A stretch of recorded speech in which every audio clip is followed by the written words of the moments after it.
Shut up mister Sabbir, এটা office আর আমি অফিসের বস। আপনি একজন কর্মচারী হয়ে বসের নাম ধরে ডাকার অধিকার কোথায় পেলেন? Sorry ma'am. আরে বাবা, একটু আগেই তো আমাকে কিভাবে শাসালো আর এখনই বস হয়ে গেল। কাজে মন দিন। ওকে ম্যাম, আপনারা কিছু বুঝতে পারছেন না তাই তো? আচ্ছা চলুন ফ্ল্যাশব্যাক থেকে ঘুরে আসি। আমাকে কিডন্যাপ করে নিয়ে এসেছে, কিন্তু কেন, কি কারণে সেটা বলতে পারি না। তাও আবার একটি পেতনি, সরি মেয়ে মানুষ। মেয়েটি এসে আমার ঠোঁটে কিস করলো। যখন কিস করলো তখন ভালোই লেগেছে, ফার্স্ট টাইম তো, তাই একটু বেশি ভালো লেগেছে।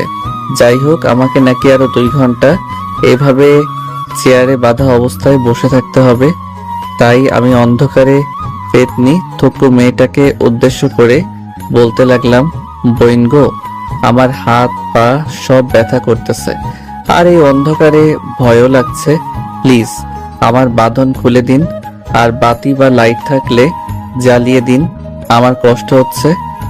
ওই ওই কি বললি? আমি তোর বোন লাগি শালা? তোরে কইলাম হবু বউ লাগি তোর, তাহলে বোন কইলি কেন? হ্যাঁ, ভাবছিলাম লাইটটা জ্বালাবো, কিন্তু তুই আমারে বোন কইছিস না, তাই আর লাইট জ্বালাবো না। থাক 2 ঘন্টা অন্ধকারের মধ্যে। ওকে ওকে, সরি, আর আপনাকে বইন ডাকবো না। তাও লাইটটা জ্বালান প্লিজ, আর আমার হাত পা কিন্তু অনেক ব্যথা করতেছে। আচ্ছা আচ্ছা, যাক, তোকে মাফ করে দিলাম। আর যদি জীবনেও আমাকে বোন বলে ডাকিস, তাহলে শালা একদম উপরে যাওয়ার টিকিট কেটে দিব। কথাগুলো বলেই মেয়েটা লাইট জ্বালিয়ে দিল। আরে এই মেয়েটাই তো আমাকে কিডন্যাপ করেছে। আচ্ছা তাহলে আপনাকে কি বলে ডাকবো? কেন, বউকে কি বলে ডাকতে হয় তুই জানিস না? বাবু, সোনা, বেবি, আরো কত কি। তবে আমার একটা সুন্দর নামও আছে, চাইলে সেটাও ডাকতে পারিস, মুবাশিরা বিনতে আয়াত। থাক, এত বড় নামে ডাকা লাগবে না তোর কষ্ট করে। মুবাশিরা বা আয়াত যে কোনো একটা বলেই ডাকিস, কেমন? পরিটার কথা শুনে আমার মাথা ঘুরতে লাগলো। বলি কি, এই মেয়ে সেই নাকি আমার বউ? আচ্ছা সবই বুঝলাম, তবে আপনি আমার বউ হলেন কিভাবে? আরে বোকা হইনি এখনো, কিন্তু 2 ঘন্টা পরে হয়ে যাব। মানে 2 ঘন্টা পরে কি হবেন? বউ হব তোর আমি, বুঝলি?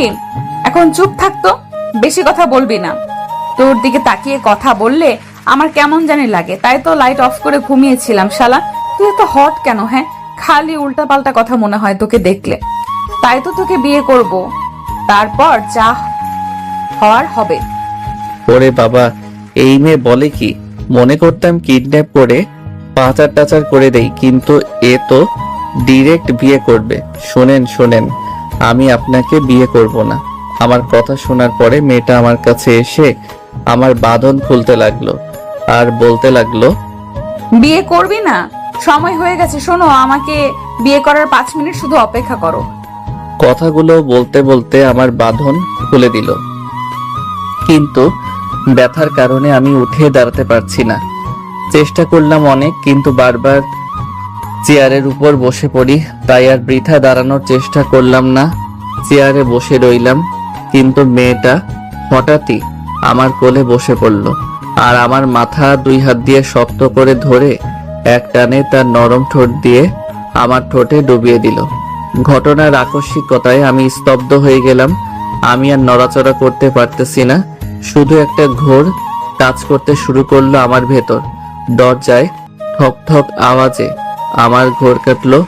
মেয়েটা আমায় ছেড়ে দিয়ে দরজার কাছে গিয়ে দরজাটা খুলে দিল। দেখলাম শালা দুপুরে সেই কিডন্যাপার গুলো প্রত্যেকের কাছে 2-3টা করে শপিং ব্যাগ। একটা মোটা ব্যাটা আমার কাছে আসলো আর বলতে লাগলো, দুলা ভাই, এই নেন পাঞ্জাবি, টুপি সব আছে, এগুলা পরে রেডি হয়ে নেন, আর কিছু সময়ের ভেতর কাজেই আয়া পড়বো। আজব তো, আমি কেন এগুলো পরবো? আমার এই কথা শুনে মেয়েটা আমার কাছে আসলো আর সবগুলোরে উদ্দেশ্য করে বলতে লাগলো, দোস্তরা একটু বাহিরে যা তো, আমি তোদের দুলা ভাইয়ের একটু ডোজ দিয়ে রেডি করে আনছি। আর হ্যাঁ, 10 মিনিটের মধ্যে কাজই নিয়ে আসবি।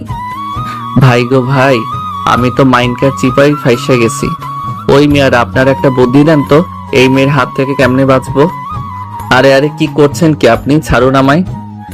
না, ছাড়বো না। আর আমাদের তো কিছু সময় পরে বিয়ে হবে, তাই না? তারপর তো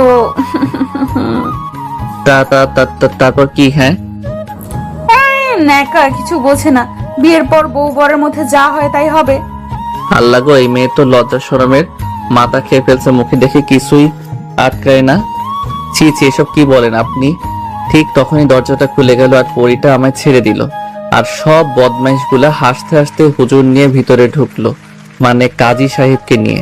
আমিও বুঝে গেলাম এখন আমার সাথে কি হবে। আরে মুবাশিরা, তোরা এখনো রেডি হস নাই?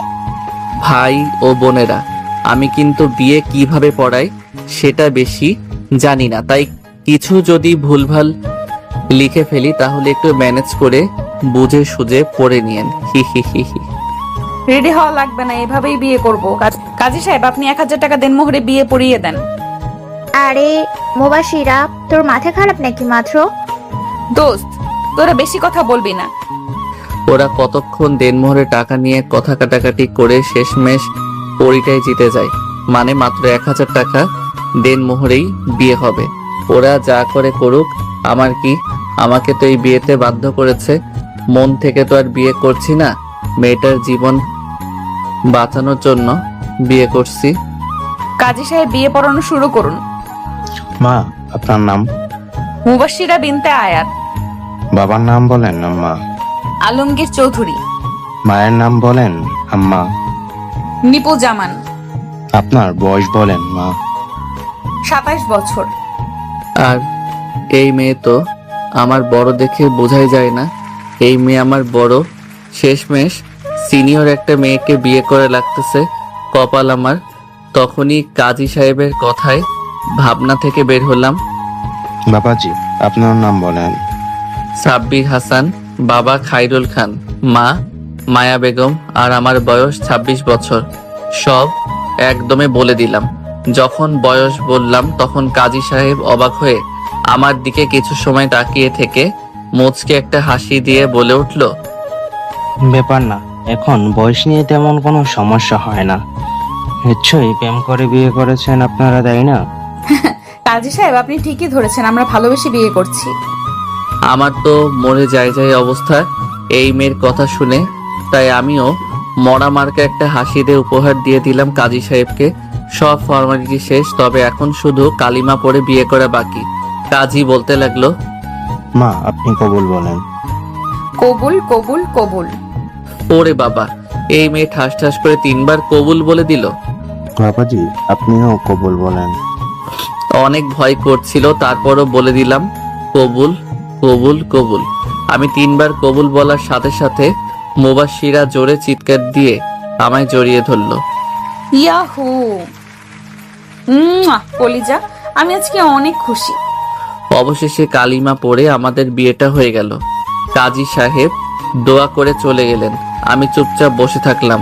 তখন একজন বলে উঠল, ভাইয়া সরি, তবে এটা বলতে পারি আপনি কখনোই আমার এই পাগলি বোনের কাছ থেকে কষ্ট পাবেন না।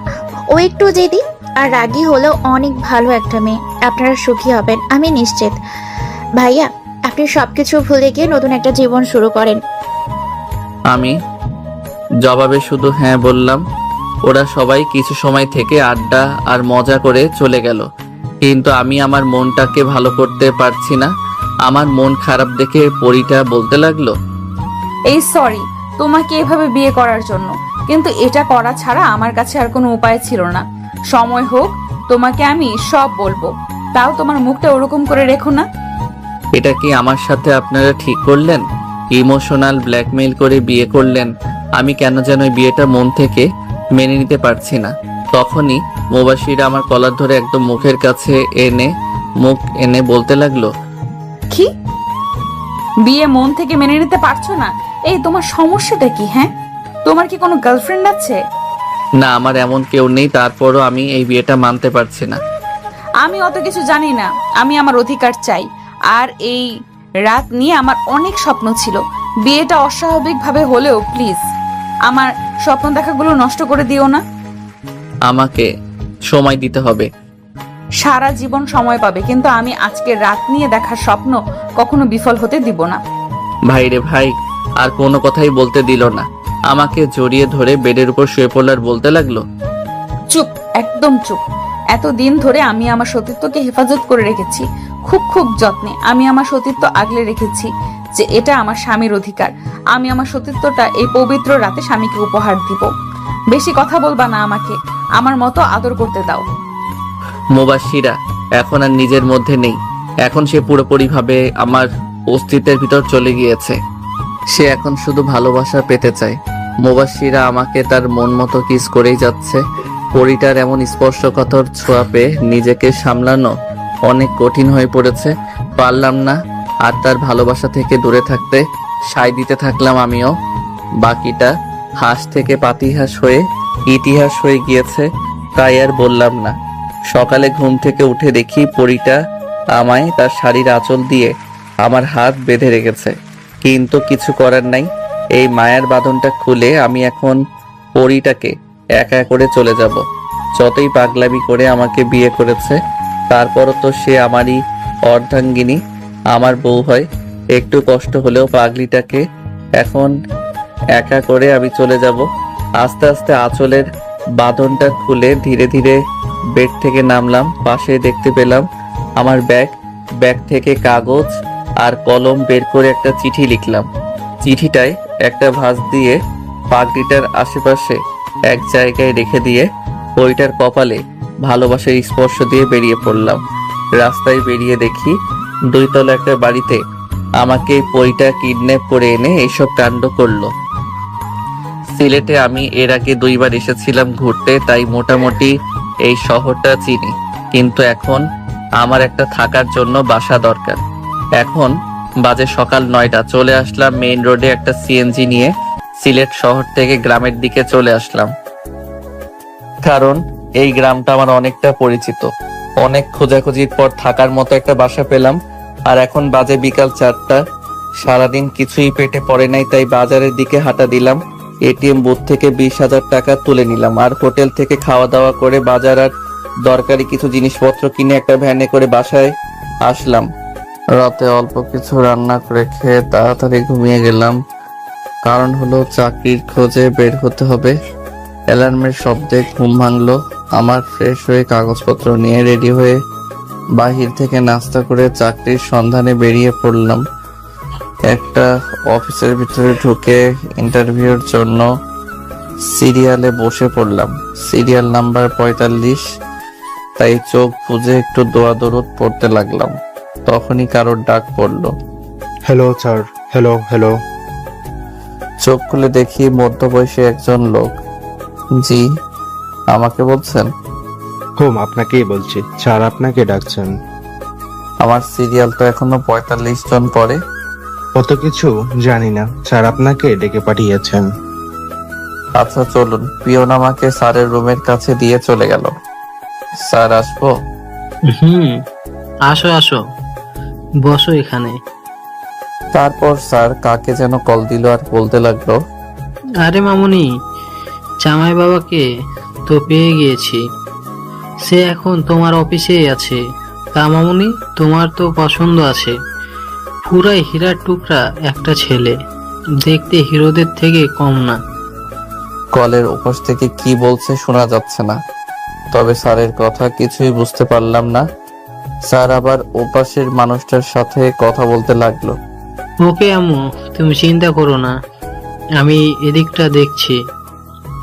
আর কাল থেকে তুমি অফিসে বসবে, এবার খুশি তো?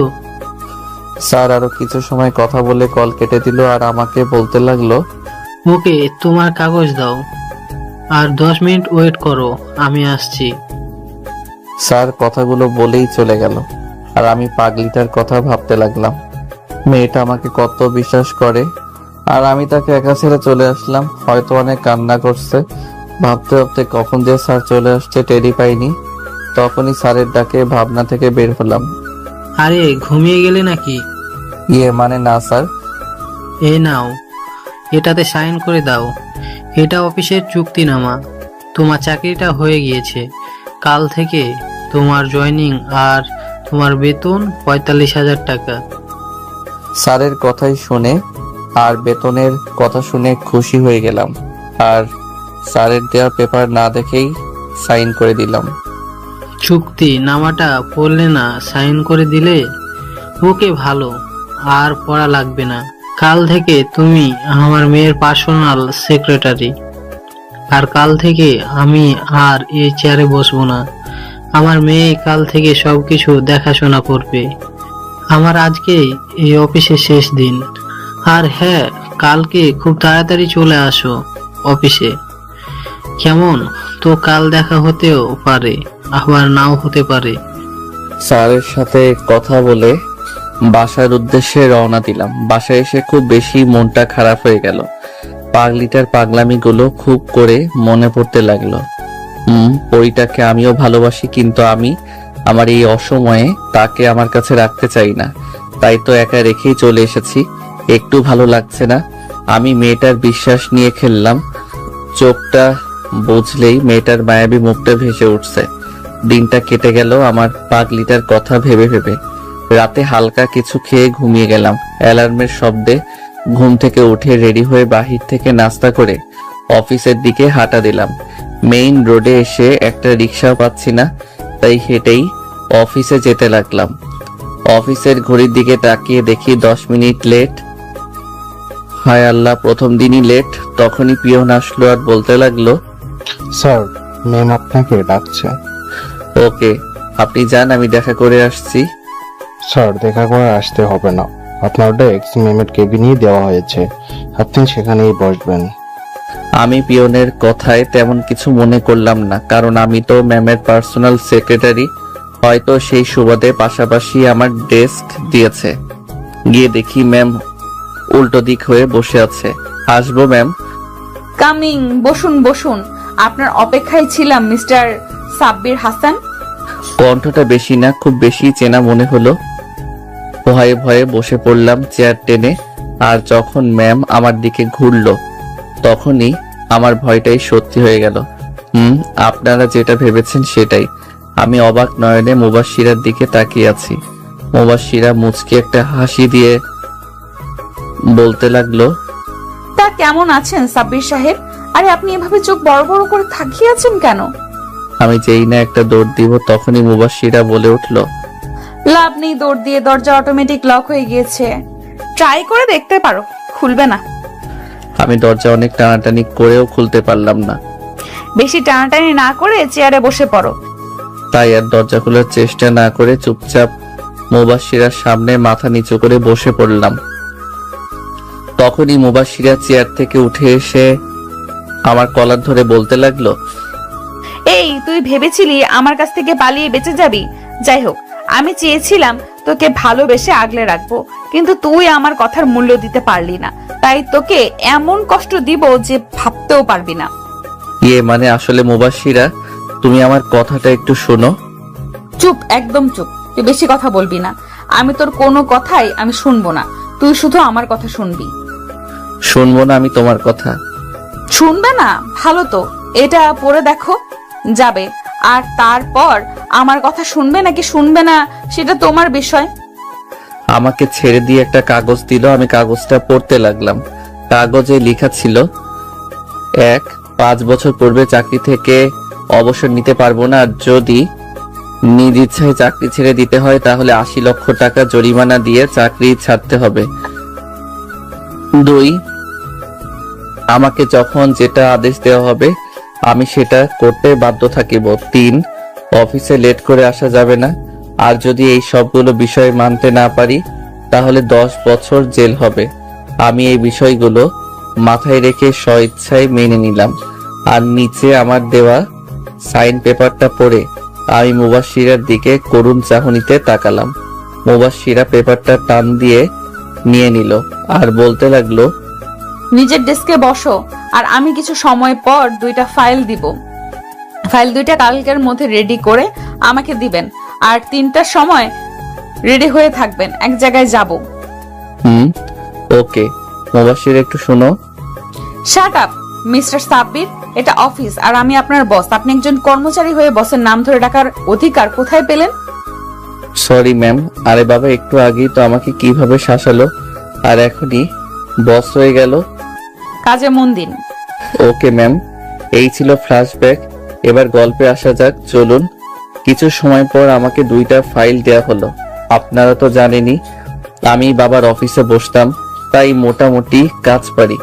ওই মুবাশিরা শুধু আমার দিকে আর চোখে তাকাচ্ছে যে আমি ফাইল বোঝার জন্য তার কাছে যাচ্ছি না কেন। অনেক সময় হওয়ার পরও যখন আমি মুবাশিরার কাছে গেলাম না, তখন মুবাশিরা ভাবতে লাগলো, বেটা ফাইল বোঝার জন্য আসলি, না তো কালকে যদি ফাইল কমপ্লিট না পায় তাহলে মজা বোঝাবো। লাঞ্চ টাইমে আমি শব্দ ছাড়া রুম থেকে বাহিরে চলে আসলাম। ক্যান্টিনে ঘোরাঘুরি করে খেয়ে দিয়ে যখন রুমের দিকে হাঁটা দিলাম, তখনই একটা মেয়ে আগ বাড়িয়ে কথা বলতে আসলো। হাই, আমি তানিশা। আপনি? হ্যালো, আমি সাব্বির হাসান। নতুন নাকি? ম্যামের পার্সোনাল সেক্রেটারি। ওহ, ভালো তো। আমরা কি ভালো বন্ধু হতে পারি? তখনই ঝড়ের বেগে কোথা থেকে যেন মুবাশিরা এসে হাজির আর বলতে লাগলো, ও হ্যালো, লাঞ্চ টাইম শেষ আর এটা কাজের জায়গা, ফ্রেন্ডশিপ করার না। আপনি আপনার কাজে যান, আর সাব্বির সাহেব দ্রুত কেবিনে আসুন, আপনার সাথে কথা আছে। ওরে বাবা, দাঁতের সাথে দাঁত লাগিয়ে কথাগুলো বলে চলে গেল। আমিও পিছন পিছন গেলাম। কেবিনে ঢোকার সাথে সাথে সজোরে দরজাটা লাগিয়ে দিল আর আমার কলার ধরে টেনে সোফায় ধাক্কা দিয়ে বসিয়ে দিল আর তার এক হাত বাড়িয়ে দিয়ে বলতে লাগলো, ধরছিস না কেন? হাতটা ধর।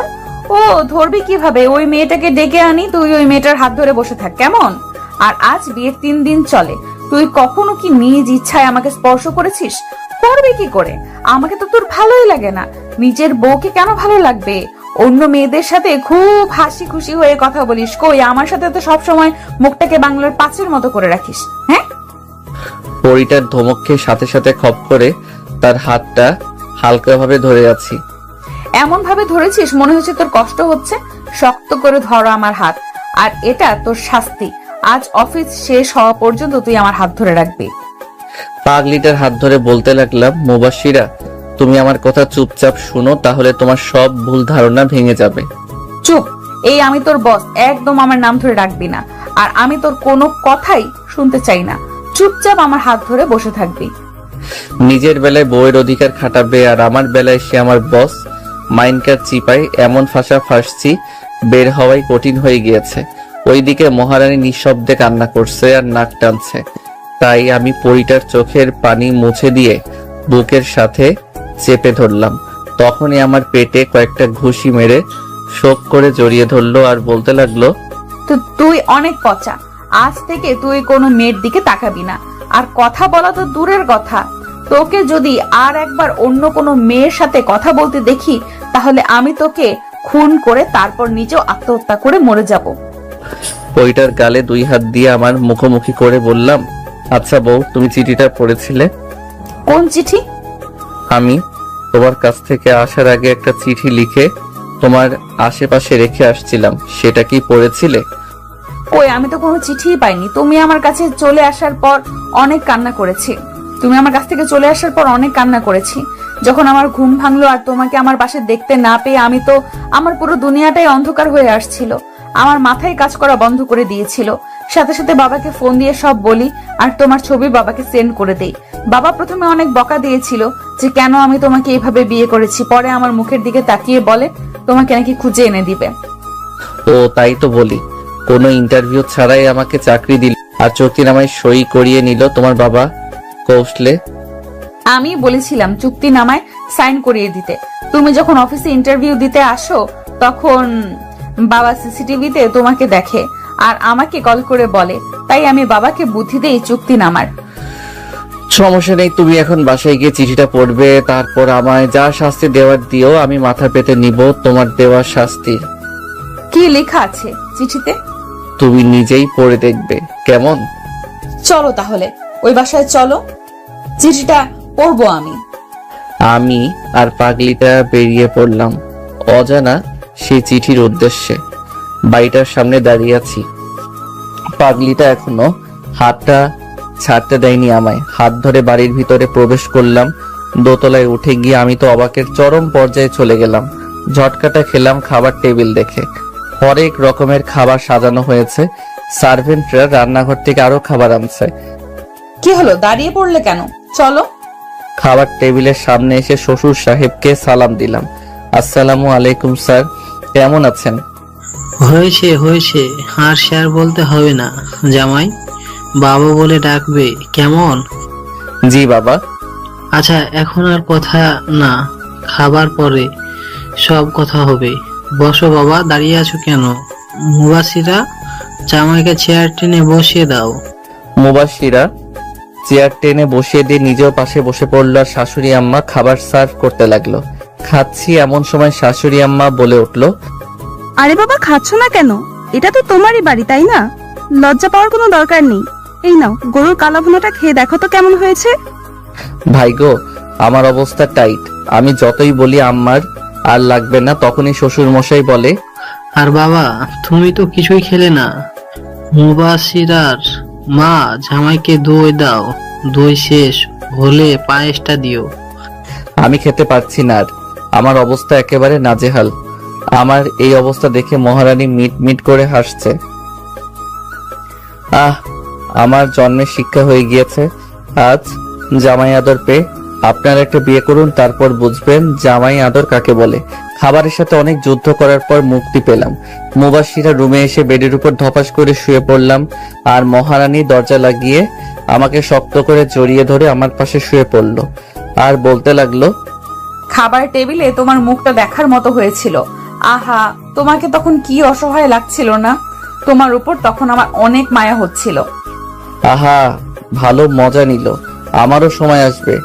আমার জীবনে কখনো এত খাবার খাইনি। হয়েছে হয়েছে, আর বলা লাগবে না। আচ্ছা চলো, আমরা আজকে একটু ঘুরে আসি। আমার পক্ষে এখন সম্ভব না, কালকে যাব। এখন আমি অনেক ক্লান্ত। ঘুরতে যাব না আর, কিন্তু আমার এখন একটা জিনিস করতে মন চাচ্ছে। কথাটা একটু বাঁকা হাসি দিয়ে বলল, কি করতে মন চাচ্ছে? করে দেখাই, কেমন? না ভেবেই বলে দিলাম, আচ্ছা দেখাও। অনুমতি পাওয়ার সাথে সাথে লিপ কিস করে বসলো। আমার চোখ বড় বড় হয়ে গেল, শরীরে তো এক প্রকার কারেন্ট বয়ে গেল। আমি রেসপন্স করছি না দেখে আমার চুল টেনে ধরলো। তারপর আমিও রেসপন্স দিতে লাগলাম আর পরিটা যেন কন্ট্রোল হারিয়ে ফেলছে। তাই আমি নিজেকে ছাড়িয়ে নিলাম আর এটাই আমার জন্য বিপদ হয়ে দাঁড়ালো। ওই কুত্তা, কি হলো? সরে গেলি কেন? এখন এসব না, পরে। ঠিক আছে পরি। না না, শুধু কিস করব, অন্য কিছু করব না। বলেই আবার কিস করতে লাগলো। জানি হাজারো বলে কিছু হবে না, পাইছি একটা রোমান্টিক বউ।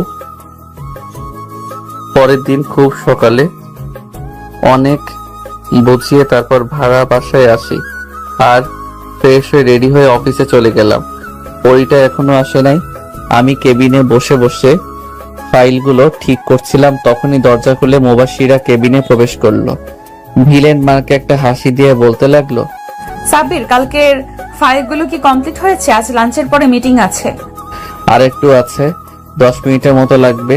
তখন মুবাশিরা অবাক হয়ে বলতে লাগলো, তুমি এই ফাইলগুলো কমপ্লিট করে ফেলেছো কিভাবে সম্ভব?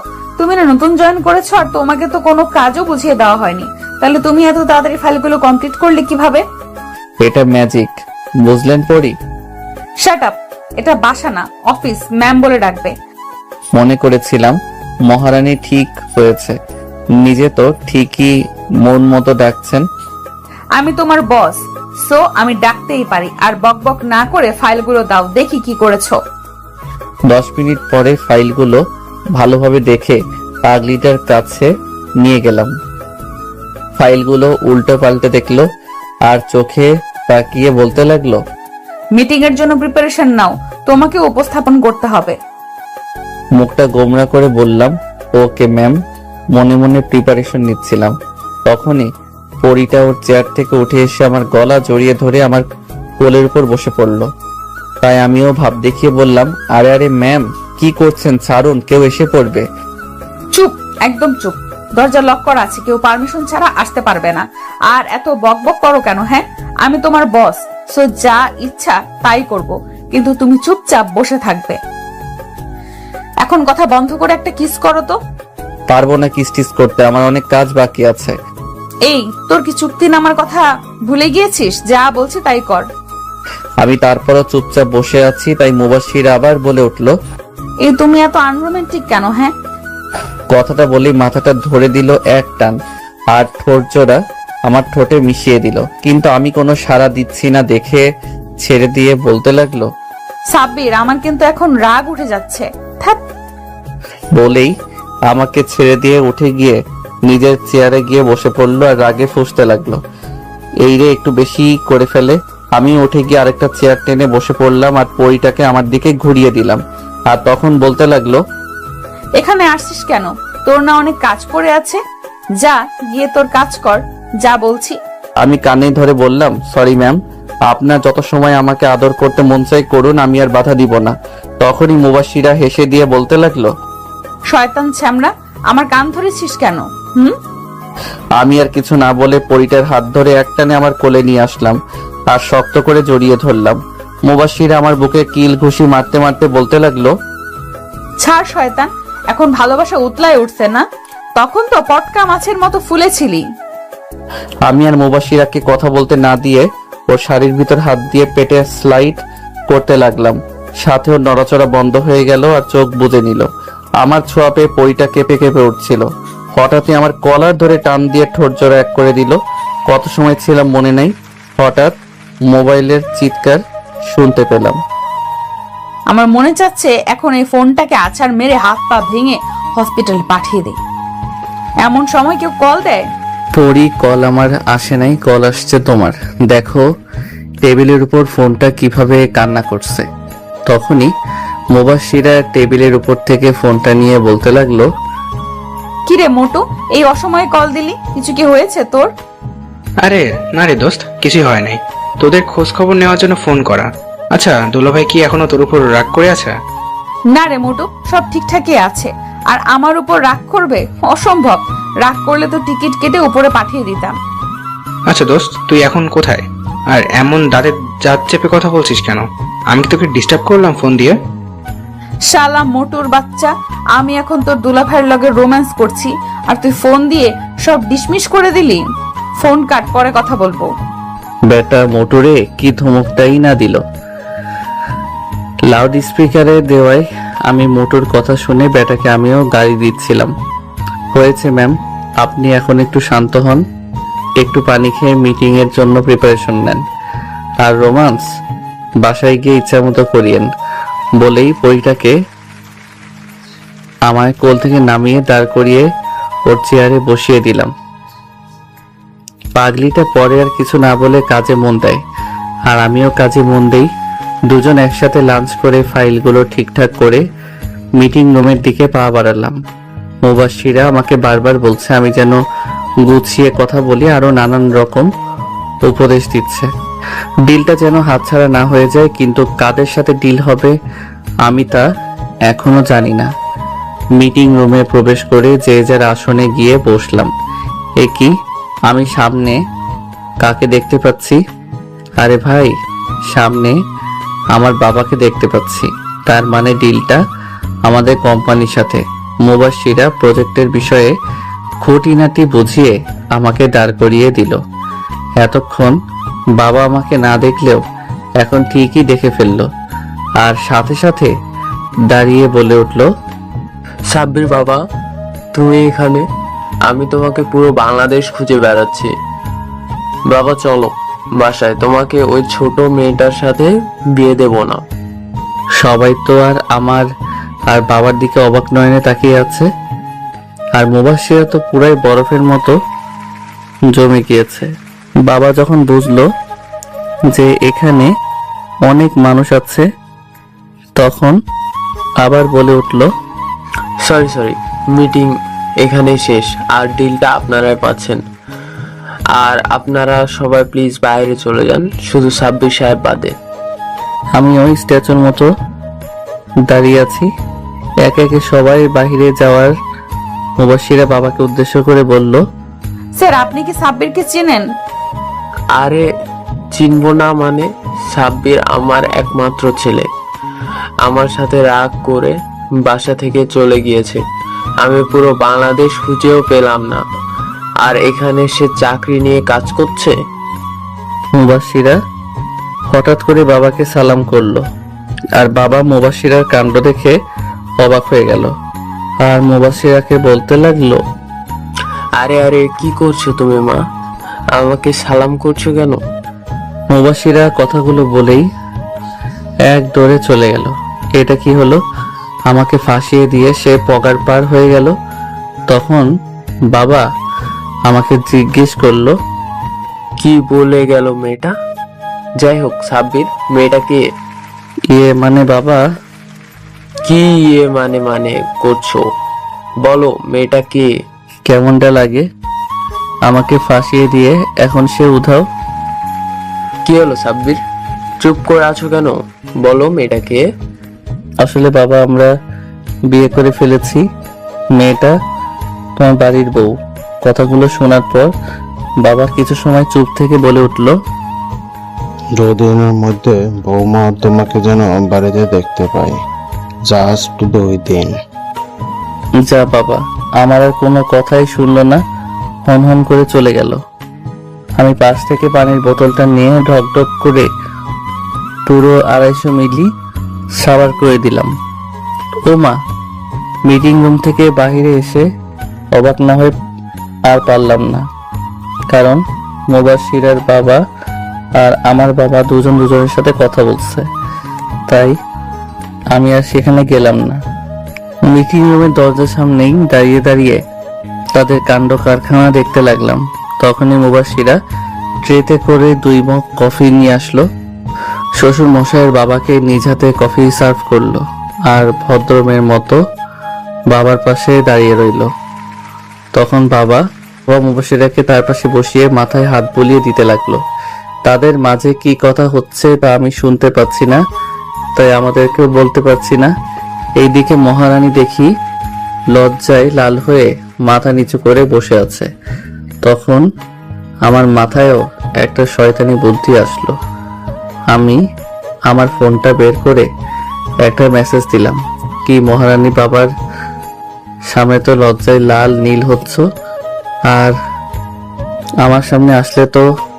তখনই মুবাশিরার ফোনে টুং করে শব্দ হলো, আর এদিক ওদিক তাকিয়ে আমাকে দেখে টুপ করে চোখ মেরে দিল।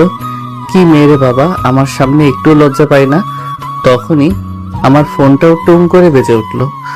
তাকিয়ে দেখি পরীটা মেসেজ দিয়েছে, আর মেসেজে লেখা আছে, বাসায় যাই, রাতে তোমায় মজা দেখাবো। এটা কি হলো?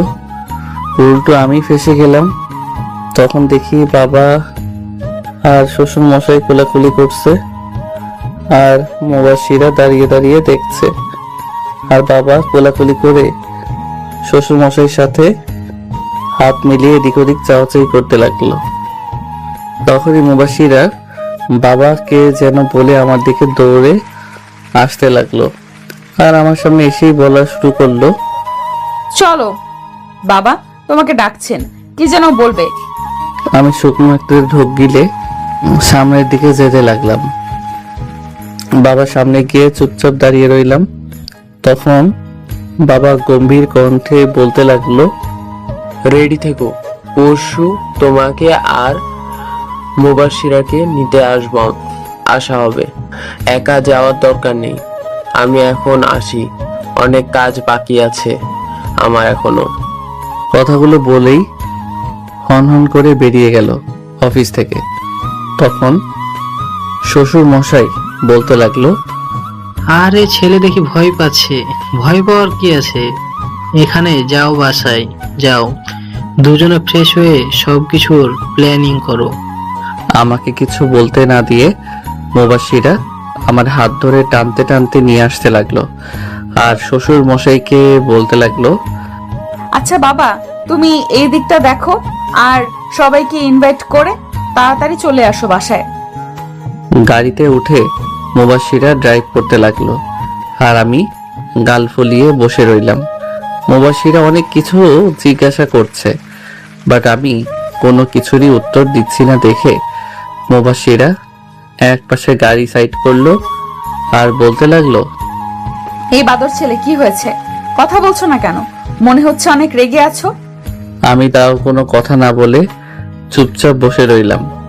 এবার মুবাশিরা বেশ রেগে গিয়ে বলতে লাগলো, কথা না বললে কিন্তু তোকে এক্ষুনি খুন করে ফেলবো। আমি কিন্তু এখন অনেক রেগে আছি। পরে উল্টো পাল্টা কিছু করে ফেলবো এই বলে দিলাম। আমি পাগলিটার দিকে আর চোখে তাকিয়ে দেখি রাগে একদম লাল হয়ে গিয়েছে, পুরাই টমেটোর মতো। আমি ফিক করে হেসে দিলাম। আমার এমন হাসি দেখে পরিটা বোকা বনে গেল। কি হলো? তুমি না এই রেগে কথাই বলছিলে, এখন আবার এমন করে হাসছো কেন? আরে এসব করেছি তো তোমাকে রাগানোর জন্য, কারণ রাগলে তোমাকে আরো বেশি সুন্দর লাগে। তবে রে ফাজিল ছেলে, তোর আজকে খবরই আছে। জানিস আমি কত ভয় পেয়ে গেছিলাম, মনে করেছিলাম তুই আমার উপরে রেগে গিয়ে কথাই বলছিস না। যদি আমাকে ছেড়ে চলে যাস আর কোনো সময় এমন করবি না, আমার সাথে এক মুহূর্তের জন্য কথা বলা বন্ধ করবি না। তুই আমার সাথে কথা না বললে আমি মরে যেতে চাই। তুই বুঝিস না কেন? হ্যাঁ, আমাকে তুই বুঝবি, বল। পাগলিটা আমার বুকে আস্তে আস্তে কিল ঘুষি মেরে আর সাথে সাথে কান্না করতে করতে কথা বলছিল। এখনো কান্না থামায়নি, তাই আর উপায় না পেয়ে এক টান দিয়ে আমার বুকের মাঝে নিয়ে 4 ঠোঁট এক করে দিলাম। সাথে সাথে সব ঠান্ডা হয়ে গেল। জানি পইটাকে ঠান্ডা করতে হলে এটাই করা লাগবে।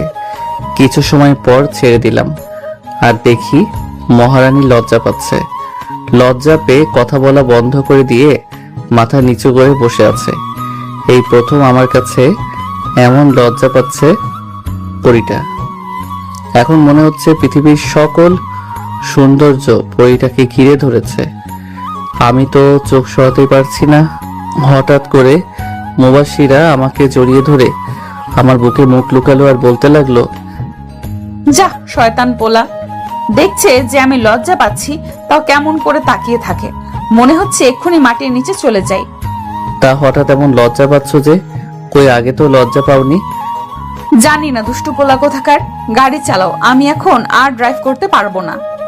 আমি ড্রাইভিং সিটে বসে ড্রাইভ করে বাসায় চলে আসলাম। আর পুরো রাস্তায় পরিটা আমার বুকে মুখ গুজে বসেছিল। লজ্জায় ঠিকমতো কথাও বলে নাই। বাসার সামনেই গাড়ি থামাতেই গেট খুলে দৌড় দিয়ে চলে গেল। ওর লজ্জা পেতে দেখে আমার চরম পর্যায়ে হাসি পাচ্ছিল। অনেক কষ্টে হাসি থামিয়ে বাড়ির ভিতর চলে গেলাম। আর তখনই বাসার ভিতর গিয়ে দেখি শাশুড়ি আম্মা কার সাথে যেন মোবাইলে হেসে হেসে কথা বলছে। আমাকে তাড়াতাড়ি করে বলতে লাগলো, আচ্ছা চলে এসেছে, এখন রাখি।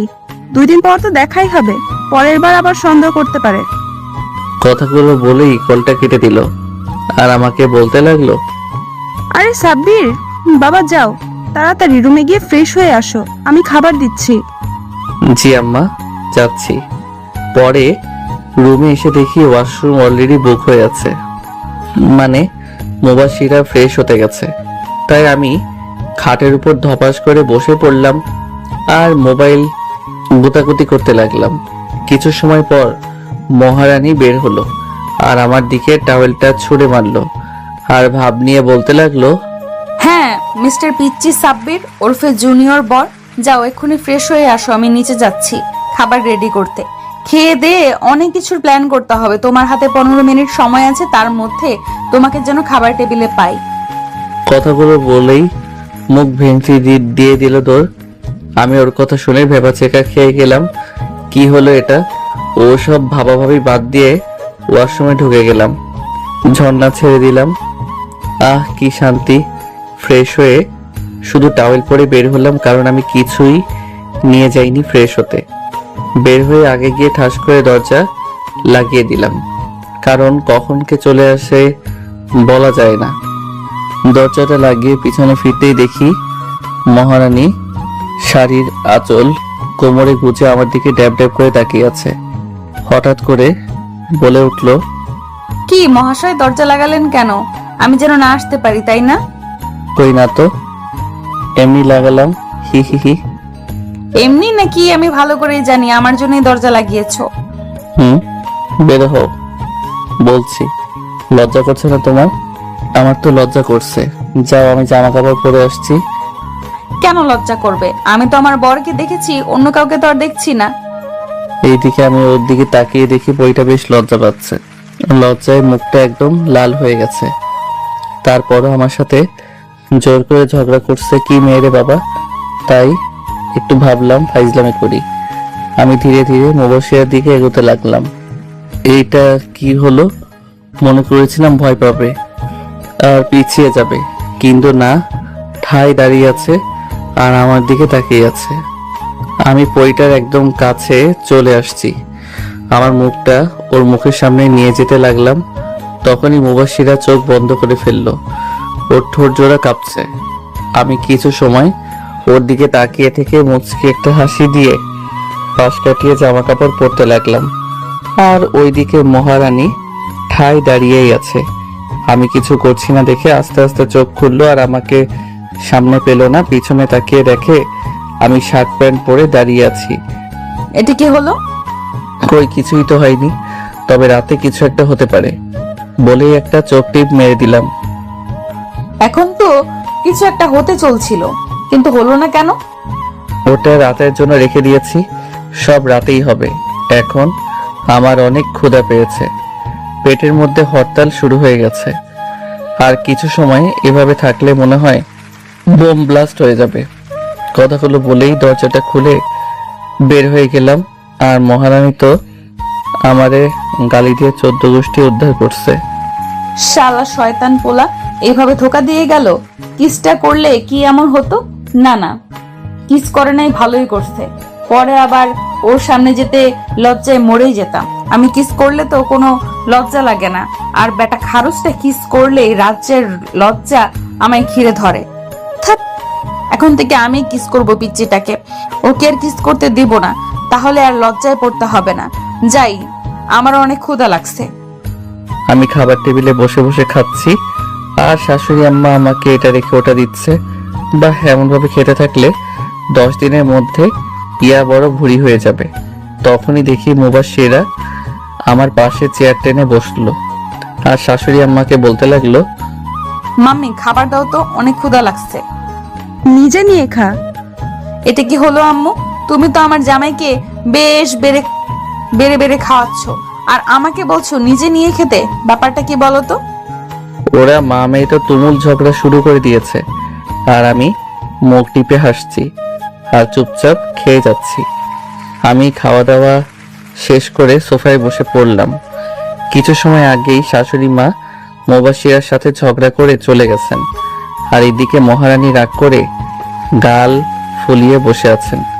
খাবার নাড়াচাড়া করছে কিন্তু খাচ্ছে না, কিছু একটা ভাবছে হয়তো।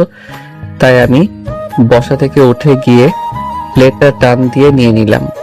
মুবাশিরা কিছু একটা বলবে তার আগে আমি ওর মুখে খাবার দিয়ে দিলাম। মুবাশিরা আমার এমন কাণ্ডে খাবার মুখে রেখে আমার দিকে তাকিয়ে আছে। তখন আমি ইশারায় খেতে বললাম, সেও ভদ্র মেয়ের মতো খাবার খেয়ে নিল। তারপর আবার কিছু একটা বলতে যাবে, তখনই আরেক লোক ওর মুখের মধ্যে দিয়ে দিলাম। এইরকম করে সবটুকু খাবার আমি পরিটাকে খাইয়ে দিলাম, একটা কথা বলারও সুযোগ দেয়নি। যখন খাওয়ানো শেষ হলো তখন আমাকে বলতে লাগলো, কি ব্যাপার, হঠাৎ করে বউয়ের উপর এত দরদ যে? আমিও চোখ মেরে বললাম, বউটা তো আমারই, খেয়াল তো আমাকেই রাখতে হবে, এই আর কি। খাওয়া দাওয়ার পর্ব খতম করে রুমে চলে আসলাম।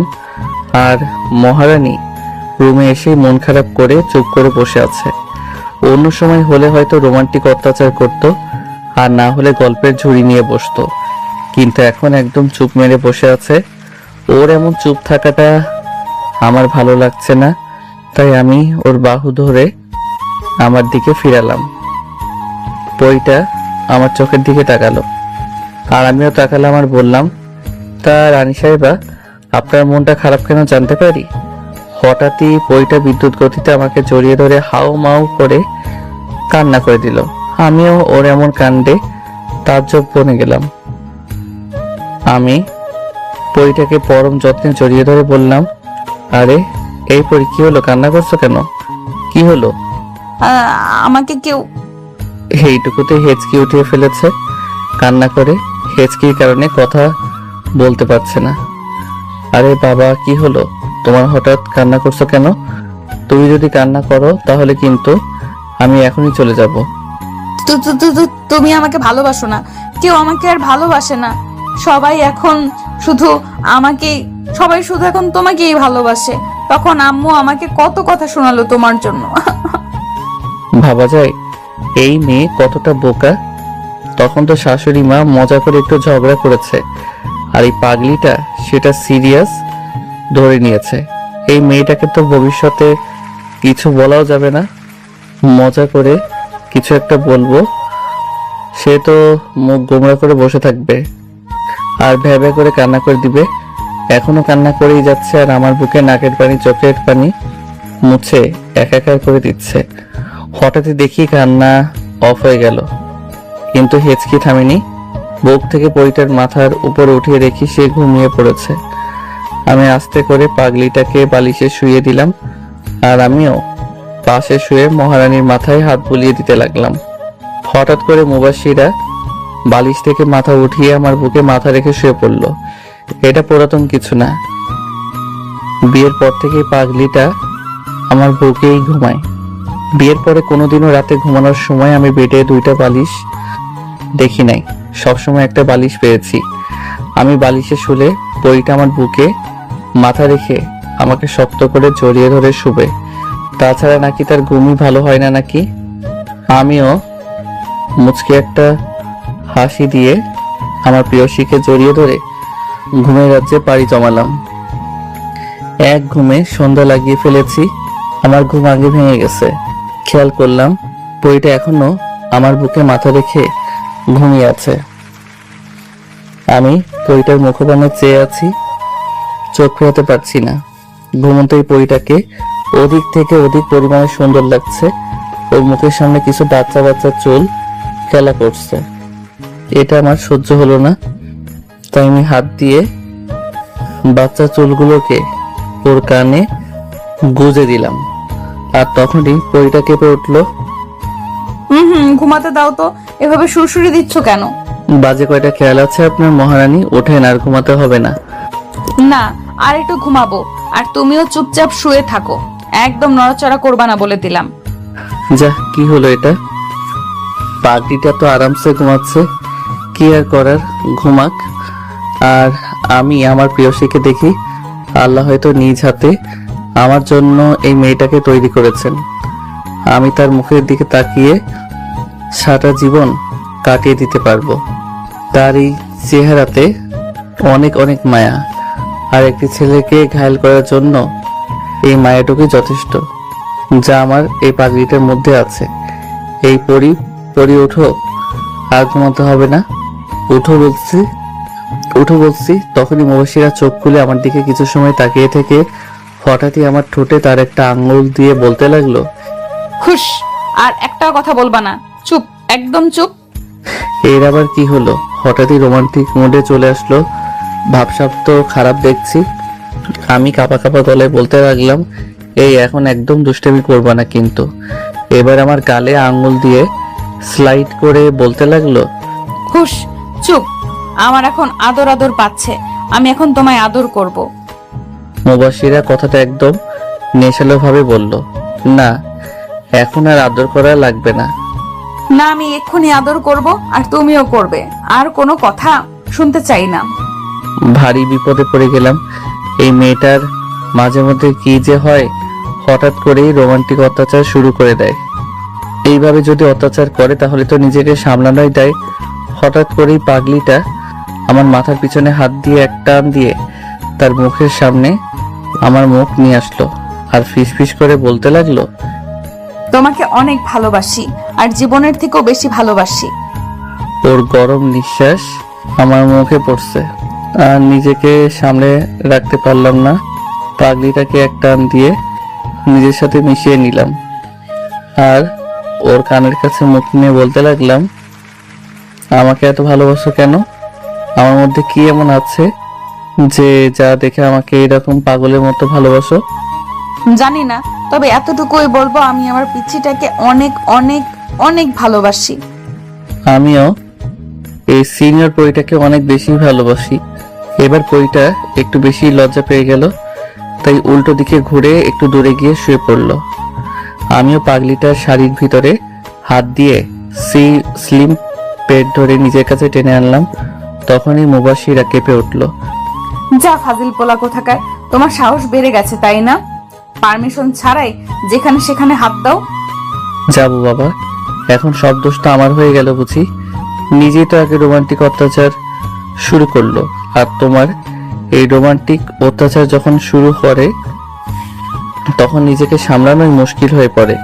থাক তাহলে আর কি করার, সরো উঠতে দাও, আমি বাহিরে যাব। যখনই বেড থেকে উঠে যাব তখনই মুবাশিরা হ্যাচকা টান দিয়ে ওর গায়ের উপর ফেলে দিল আর বলতে লাগলো, কোথায় যাও? হ্যাঁ, একদম ওঠার চেষ্টা করবা না, এখন আমাকে অনেক আদর করবা।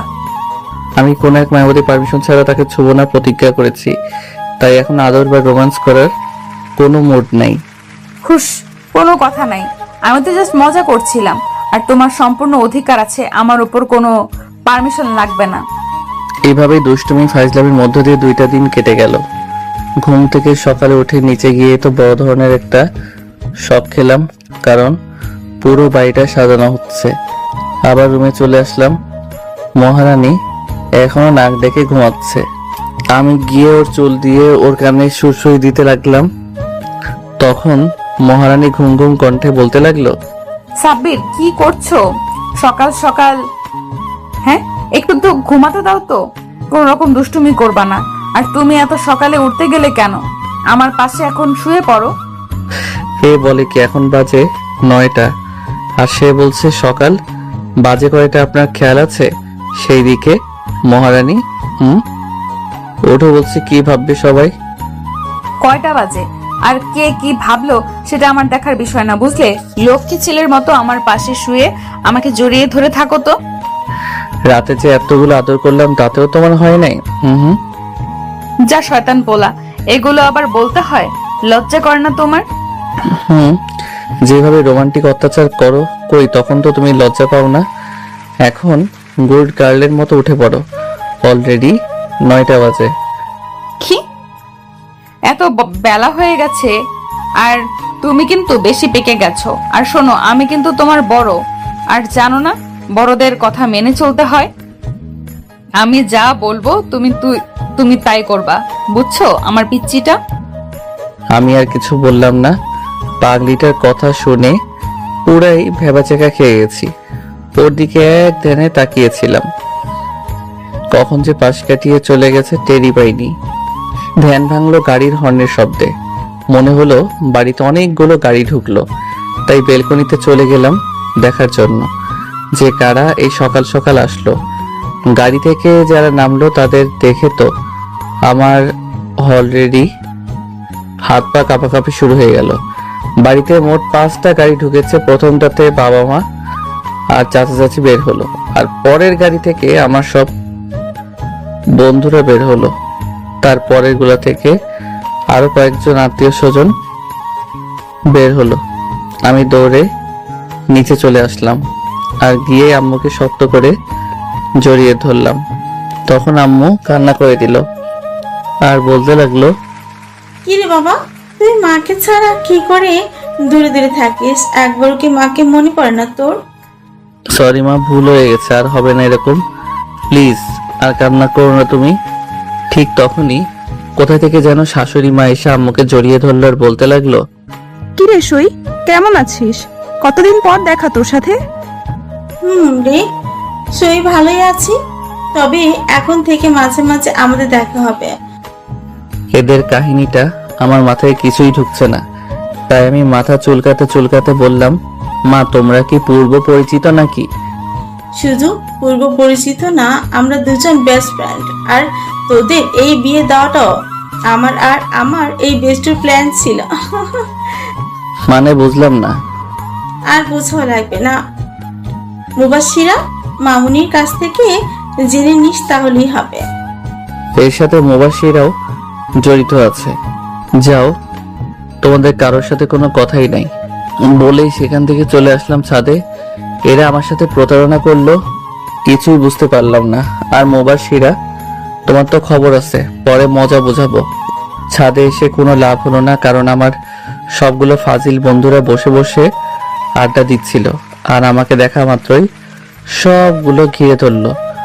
ওদের সাথে আড্ডা দিচ্ছিলাম তখনই নিচ থেকে ডাক পড়লো, তাই সবাই চলে গেলাম। সবাইকে খেতে ডেকেছিল। খাওয়া দাওয়ার পর্ব শেষ করে যখনই বন্ধুদের সাথে আড্ডা দিতে যাব তখনই শ্বশুর মশাই আর বাবা এসে হাত পাঞ্জাবি পাগড়ি ধরিয়ে দিল। আমাদের যেন বয়সে সাজিয়ে দেওয়া হয়। হঠাৎ করে মুবাশশিরার কথা মনে পড়ে গেল। অনেকক্ষণ দেখি না, গেল তুই মেয়েটা। তখনই বন্ধু একটা বলে উঠলো, মামা এদিক ওদিক তাকিয়ে লাভ নেই, ভাবিকে পার্লারে নিয়ে গেছে সাজাতে, কিছু সময়ের মধ্যে চলে আসবে। তার আগে তোকে সাজিয়ে দেই, চল। আমাকে টেনে রুমে নিয়ে আসলো। ফাজিলগুলা এনেই আমাকে সাজিয়ে দিতে লাগলো। সব ঠিকঠাক, মানে বর সাজা হয়ে গেছে। বন্ধুরা মিলে সেলফি তুললাম। আবার নিচ থেকে ডাক পড়লো যেন বরকে নিয়ে যাই। আমাকে নিয়ে যাওয়া হলো। গিয়ে দেখি মুবাশশিরা চলে আসছে। ওকে দেখার পরই নিজে হারিয়ে ফেললাম। মারাত্মক সুন্দরী লাগছে। বুকের বাপাশে ব্যথা অনুভব হলো। হায়, এই মেয়ে তো আমাকে মেরেই ফেলবে। কেমন এত সুন্দরী এলো। ধ্যান ভাঙলো বাবার ধমকে। ওই হাতারাম, এভাবে দাঁড়িয়ে আছিস কেন? বস, এখন বাসায় গিয়ে ইচ্ছে মতো দেখিস। বাবার কথায় সবাই হেসে দিল, আর আমি কিছুটা লজ্জা পেলাম। ধপ করে মুবাশশিরার পাশে বসে পড়লাম। আজকে আবারও কাজী সাহেব আসছে আমাদের বিয়ে পড়াতে। বাহ, কি কপাল আমার, 2 বার বিয়ে করলাম আমি। হি হি হি হি হি। সবকিছু ঠিকঠাক ভাবে হয়ে গেল, আর আমি এখন বাসর ঘরে যাওয়ার জন্য প্রস্তুতি নিচ্ছি। ভয় হচ্ছে, কারণ এখন বাজে রাত 2টা। শালার হারামি বন্ধুগুলোর কাছ থেকে ছাড়া পাইছি মাত্র, আর এত রাতে বাসর ঘরে ঢুকলে মুবাশশিরা নিশ্চয়ই আমাকে আর আস্ত রাখবে না। কি আর করার, বাইরে মশা কামড়াচ্ছে, তাই আপনাদের দেওয়া 1 ইঞ্চি লম্বা সাহস নিয়ে পাটি পেটিপে বাসর ঘরে ঢুকে গেলাম। যে দরজাটা লাগাতে যাবো তখনই মুবাশশিরা বাঘিনীর মতো গর্জন দিয়ে বলতে লাগলো, বের হ রুম থেকে। এখন আসছিস কেন? রাতটা শেষ হয়ে গেলেই তো আসতে পারতি। বজ্জাত ছেলে কোথাকার। আর 1 পা সামনে দিবি না, সোজা রুম থেকে বাহির হয়ে যাবি। বাবারে, এর এই রূপ দেখে সেই লেভেলের ভয় পেয়ে গেলাম। তাই ভদ্র ছেলের মতো বাহিরে চলে যেতে লাগলাম। তখনই পিছন থেকে আবার আওয়াজ আসলো, দেখো কাণ্ড, আবার বাহিরে যাচ্ছে। একের তো রাত 2টায় আসছে, আবার ঢ্যাং ঢ্যাং করে বাহিরে যাচ্ছে। এই হাদারাম, কই যাচ্ছিস? আয় বলছি, দরজাটা লাগা। নিজেই বাহিরে যেতে বলে আর বাহিরে গেলেও দোষ। চুপচাপ দরজা লাগিয়ে দাঁড়িয়ে রইলাম। তখনই মুবাশশিরা ধমক দিয়ে বলতে লাগলো, কি হলো? ওখানে সং হয়ে দাঁড়িয়ে আছো কেন? কাছে আসো আর আমার ঘোমটা খোলো। যাক বাবা, রাতটা হয়তো কমেছে। তাই আমিও লাফিয়ে লাফিয়ে গিয়ে বেডের উপর বসে আস্তে আস্তে মুবাশশিরার ঘোমটা তুলে দিলাম। দেখি মহারানী লজ্জায় লাল হয়ে যাচ্ছে, কিন্তু হঠাৎ করে আমার কলার ধরে বলতে লাগলো, এই বেটা লাল ইঁদুর হাদারাম, কোথায় ছিলি এতক্ষণ? হ্যাঁ, আমি যে তোর জন্য এখানে বসে বসে অপেক্ষা করছি, সেটা কি তুই ভুলে গিয়েছিলি? হ্যাঁ। হঠাৎই ওর এমন রূপ দেখে আবারও ভয় পেয়ে গেলাম, আর কাপা কাপা গলায় বলতে গেলাম, আসলে আর বন্ধুরা আমাকে ছাড়ছিল না, তাই আসতে এত লেট হয়ে গেল। চুপ, একটুও বাজে বকবি না। এখন যা, চুপচাপ সোফায় গিয়ে ঘুমিয়ে পড়। কি আর করার, লক্ষ্মী ছেলে মতো উঠে সোফায় গিয়ে শুয়ে পড়লাম। তখনই মুবাশশিরা চিৎকার দিয়ে বলতে লাগলো, ওই তোকে যেতে বলেছি বলে তুই যাবি? হ্যাঁ, লাইট অফ করে বেডে আয়, পাগল একটা। এক দৌড়ে গিয়ে লাইট অফ করে দিয়ে বেডের কাছে চলে আসলাম। আর তখনই মুবাশশিরা আমাকে টান দিয়ে বেডে ফেলে দিল আর আমার উপর চড়ে বসলো। ওর মুখটা আমার মুখের সামনে